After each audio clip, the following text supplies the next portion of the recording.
La paix du Christ, je suis Père Dreyfus, bienvenue sur la chaîne Ta parole est la lumière de mes pas. Ce dimanche, l'Église célébrera le 28e dimanche du temps ordinaire A. Les textes qui nous sont proposés pour notre méditation sont les suivants. La première lecture est tirée du livre du prophète Isaïe, au chapitre 25, le verset 6 jusqu'au verset 9.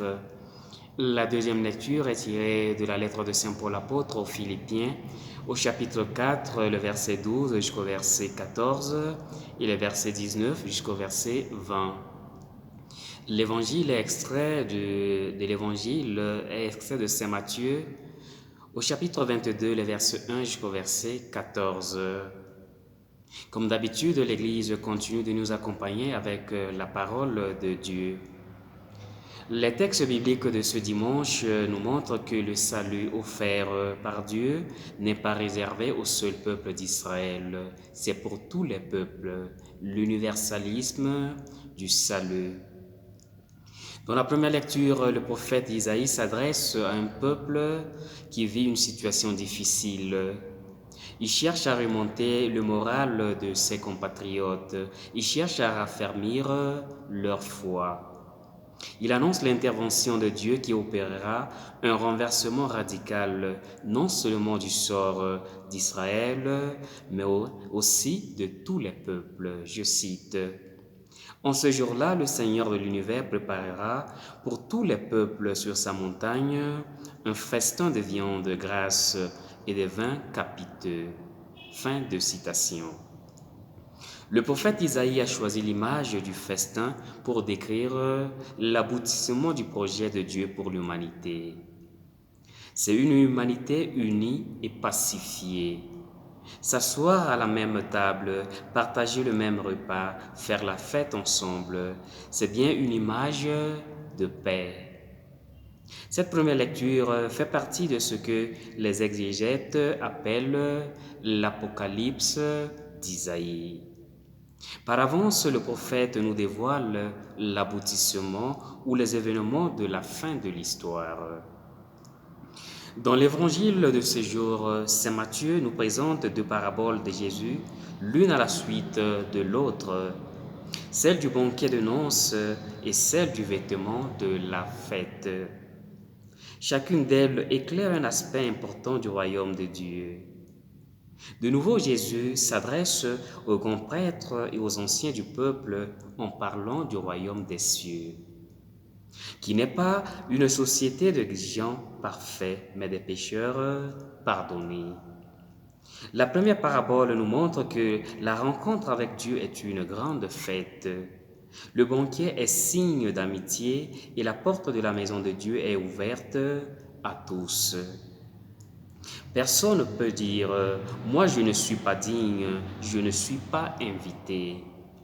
Dans le royaume de Dieu, toutes les barrières tombent, noirs, blancs et jaunes, jeunes et vieux, hommes et femmes, riches et pauvres, tous sont invités. Je cite « Allez au croiseur des chemins et invite tous ceux que vous rencontrerez ». Fin de citation.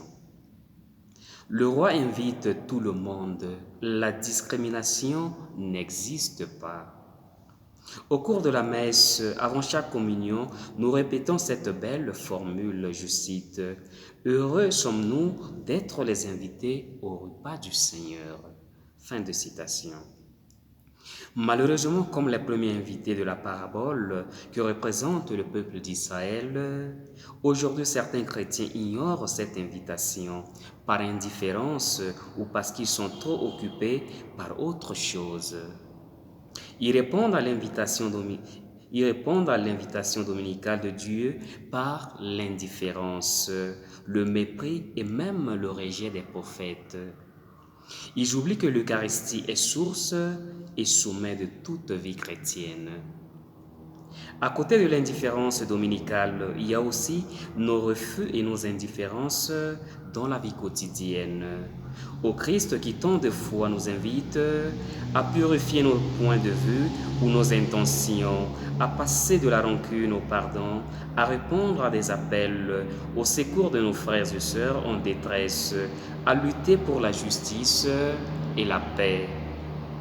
Nous trouvons toujours des excuses pour nous dérober à cette invitation et par conséquent nous convertir.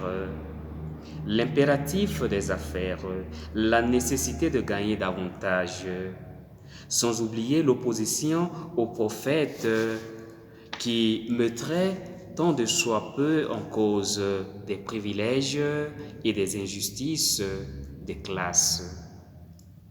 Toute invitation à la conversion et donc au changement nous gêne, nous heurte et nous rend quelquefois agressifs. Dieu invite et accueille tout le monde à son banquet. Mais cette invitation et cet accueil ne sont pas pour autant synonymes du laxisme. Pour entrer au banquet du royaume, Dieu exige que tous les invités portent le vêtement de noces. Le vêtement de fête fait partie de toutes les civilisations. Dans la Bible, nous retrouvons des traces de ce vêtement bien spécial. Dans la parabole de l'enfant prodigue, le père donne de nouveaux vêtements à son fils qui rentre à la maison. Dans l'église des premiers siècles, les nouveaux baptisés revêtaient un vêtement blanc pendant une semaine entière, symbole d'une vie nouvelle. La deuxième parabole de l'évangile d'aujourd'hui est calquée sur les coutumes de l'Orient. Il est bon de savoir que les souverains orientaux offraient gratuitement à leurs invités un habit de fête pour participer au banquet. D'où la question posée à l'homme qui n'avait pas d'habit, je cite, « Mon ami, comment es-tu entré ici sans le vêtement de noces ?» Fin de citation. Si l'invitation au banquet de noces ainsi que l'habit pour participer à la fête sont un don absolument gratuit, sans aucun mérite de notre part, ce qui nous revient à nous, c'est d'accepter l'invitation et surtout de revêtir l'habit qui nous a été donné. Nous ne pouvons pas participer aux noces de l'agneau sans chercher à revêtir notre cœur de tendresse, de bonté, d'humilité, de douceur et de patience. Le vêtement de noces signifie notre transformation en réponse à l'invitation. Par notre conduite et par nos bonnes œuvres, nous nous ajustons à la grandeur et à l'honneur qui nous sont faites d'entrer en communion avec Dieu. Nous répondons par une généreuse transformation de notre conduite.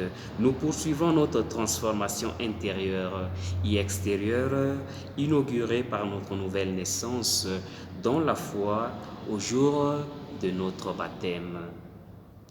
Nous ne pouvons pas répondre à l'invitation de Dieu sans chercher à nous correspondre à la dite invitation. Pendant la célébration eucharistique, plusieurs fois nous demandons pardon au Seigneur. C'est une manière de reconnaître que notre préparation au banquet de Dieu est bien imparfaite. Nous ne sommes pas à la hauteur d'une telle invitation, mais nous nous confions à sa miséricorde et nous désirons y répondre de mieux en mieux chaque jour. Que le Seigneur nous aide à participer dignement à son banquet. Pour terminer une fois de plus, je vous invite à cliquer sur s'abonner pour ceux qui ne l'ont pas encore fait. Que le Seigneur vous bénisse.